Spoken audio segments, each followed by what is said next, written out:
ভাই বিস্কুট খান বিস্কুট খাও না বিস্কুট খাও না আরে তারপর বিস্কুট খাও খাও আপু আনছি আসসালাম ও এই তো পকোড়ে খাও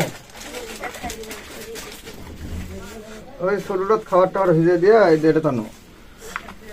এখন এটা নিয়ে কথা হবে 1 মিনিট হ্যাঁ খাবার ভিজে দিয়ে খিদে লেগে গেছে এখন না হলে কোনো ভাবি পাবো না আমাদের সম্ভব না এখন তুই যদি আমার কথা শুনিস তাহলে কাল থেকে কাজে আসবি লাস্টে জায়গা আর যদি না শুনিস তাহলে কাল থেকে কাজে আসার দরকার নেই ঠিক আছে ম্যাডাম আমার কাজ করার দরকার নেই ঠিক আছে আমি মোনাপ গেছে অতটা এখন আর ইয়ে নাই আপনার মতো ম্যাডামের কাজ আমার করার দরকার নেই কাজ করবে দাদা এখন মনে করেন যে আমি চলে যাবো কি রে ভাবরে ভাব আজকাল এরকম মানুষ আছে সুযোগ দেওয়া কোনো সুযোগ নেয় না ক্যামেরা কোন দিক ধরিস গান্ডু শোন তাহলে ম্যাডাম আমি কাজকর্ম তো সব শেষ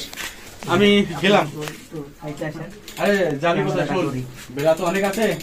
একটা কাজ করে দিয়ে যা আমার শরীরটা না সকাল থেকে খুব ইয়ে করছে তোর সাপ তো আস্তে আস্তে সে আসবে